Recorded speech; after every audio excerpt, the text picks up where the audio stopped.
Welcome everyone. I am Tejasman Kour from Biotech first year. So today we are going to have a presentation on production technology of Pear.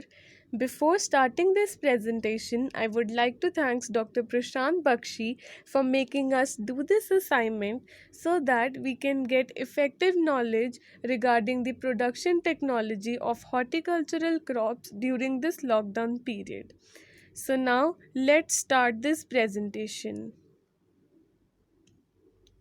The botanical name of pear is Pyrus, family is Rosaceae, kingdom is Plantae, order is Rosales, and its higher classification is Melanae. Now, introduction. The probable origin of the Pyrus genus is mountainous. From there, it has moved to east and west in the different ecological conditions, and the evolution would have taken place. Pear is next to apple in the temperate fruits.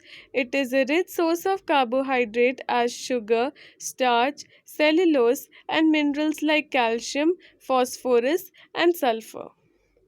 Climatic and the soil requirement. Pear is adapted to a wide range to climatic condition from as low as minus 26 degrees Celsius in dormancy and as high as 45 degrees Celsius in the growing period. However, most of the pear cultivators require about 1200 hours below 7 degrees Celsius during winter to complete their chilling requirement in order to obtain flower and fruit to a satisfactory level. However, after the bud break at blossoming and the fruiting phase below freezing temperature will also affect the crop severely. In the tropical belt, pear can be grown at an elevation of 1300 to 2100 meter above the sea level. They are deep, well drained, fertile, medium textured, clayey loamy soil is the best for the pears. A neutral pH range of 6 to 7.5 will be ideal.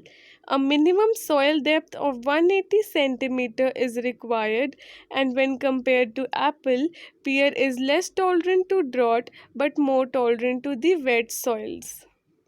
Now, varieties.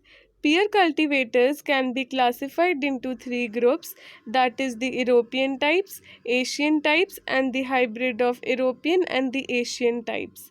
The Asian types are mainly derived from the Pyrus pyrifolia, Pyrus eucerensis, or their hybrids. The European types are further derived from Pyrus communis. Now, the first European types include Bartlett or the Williams pear, Anjou, Flemish Beauty, Max Red Bartlett, Jorginal, Star Crimson, and the early China. Then, second, that is the Asian types and the hybrid include Kiefer, Gola, Leconte, and Pasternak. Now, different cultivators of pear. First, Black's Pride pear. Second, Packham's Trump pear. Third, Clergue pear. Fourth, Louis Born of Jersey pear. Now, propagation and the rootstock. Pears are commercially propagated by shield or tea budding and also by whip and the tongue grafting. The rootstocks are raised from the seeds of commercial pear varieties, and the number of F1 hybrids of Pyrus communis, such as Old Home and the Farming Dale, are multiplied clonally and are used as a rootstock. Quince is another related genus which shows very good compatibility with a number of commercial cultivators, and it is also resistant to woolly aphids, nematodes, but they are mostly susceptible to oak rooto fungus, fire blight, and cold and excess of lime in the soil. Also, quince clones are easily propagated by semi-hardwood and the softwood cuttings. Some of the commercially used clones of quince are QA, QB, and QC. But the commercial cultivators of pear like Pear Bartlett, Bosque, Eldorado need Old Home as an interstock as they don't have the compatibility with the Quince. The chilled cycons of the Dione Ducomace grafted at 1 meter height on 1 meter long shoots of pant pear at 18 stalk found to be the best for higher fruit yield and quality. Now, preparation of field and planting. 1 year ahead of planting, the field should be prepared by removing stems and the roots of previous trees and shrub, and they must be leveled, giving a gentle slope for drainage of excess water during the heavy rains. For a crop on its own rootstock, an initial spacing of 3 meter to 2 meter is given, which is changed to 6 meter to 4 meter after 4 to 5 years. For pear on quince, a planting distance of 3.5 meter to 1.1 meter is enough since quince has the effect of dwarfing the trees. The pit size should be 1 meter to 1 meter to 1 meter, and the pits are filled with a mixture of soil and compost. Also, the planting can be taken up during late fall or early spring.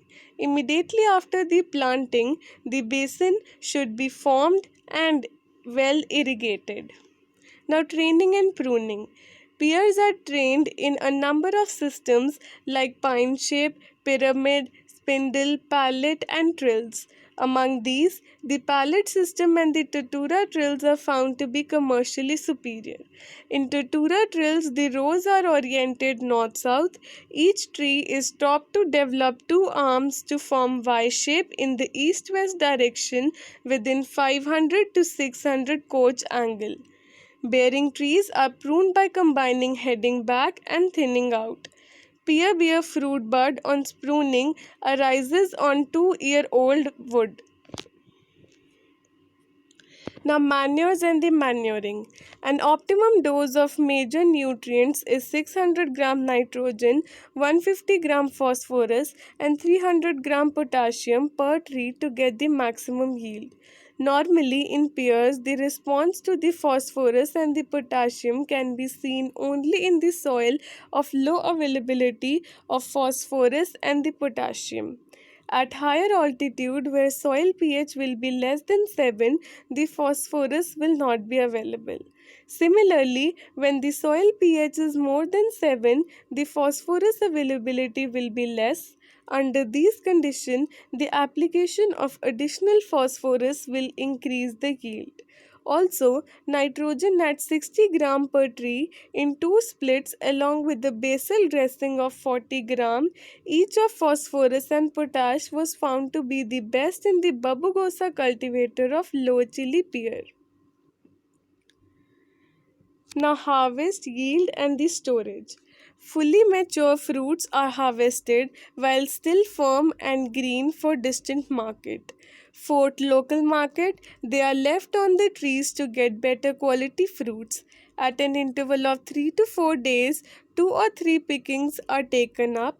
Fruit should be carefully handled while storage and the transit, as the bruising is possible by rubbing with one another as well as the stalk damage.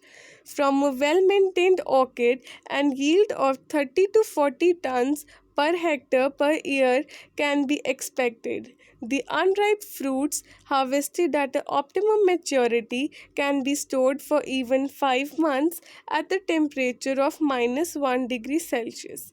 Ripening can be accomplished by keeping at 15 to 21 and 21 to 25 degrees Celsius, and also 80 to 85% RH in the 3 to 6 days depending on the cultivator.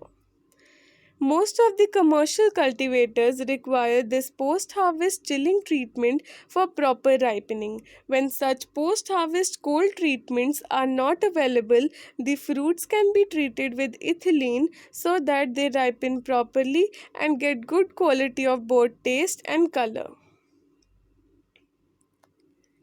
That what I was wanted to share with you. So thank you.